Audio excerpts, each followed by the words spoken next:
আগামী বর্ষা কেটে যাওয়ার পর আমার সচিব চলবে।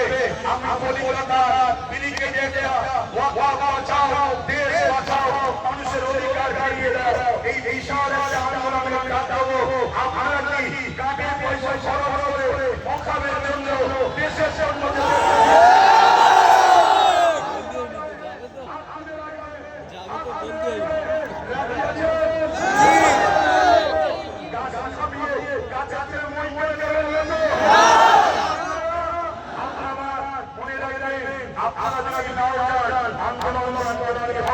কিন্তু মনে রাখবেন আপনারা গেলে ওখানে বাড়বে, আন্দোলনের চাপ সেখানে বাড়বে।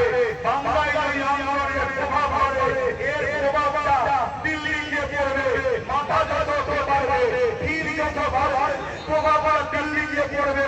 যেমন কৃষকের বিরুদ্ধে আইন হয়েছিল, কৃষকরা আন্দোলন করেছিল, কেন্দ্রীয় সরকার আইন উন্নয়ন করতে বাধ্য হয়েছে, আইন বাতিল করতে বাধ্য হয়েছে। আমরাও যদি আন্দোলনের আন্দোলনের মাথা ভিড় তাহলে আমাদের আন্দোলন করেছে। এই আন্দোলন এই আইন কেন্দ্রীয় সরকার ফিরিয়ে দিতে বাধ্য হবে। মনে রাখবে কাগজের দিকে আল্লাহর জন্য, দিনের জন্য, মানুষের জন্য আমাদের নয়, আমাদের আজাদের ওসিলা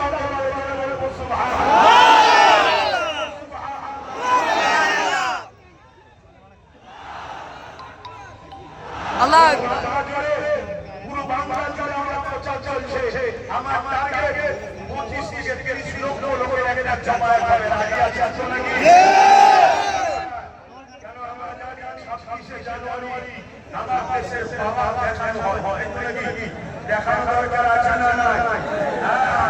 আরো প্রতিবেশী দেশের যে কিছু হয় আমরা ওরা সেই কিছু দিয়ে দেবো। আমরা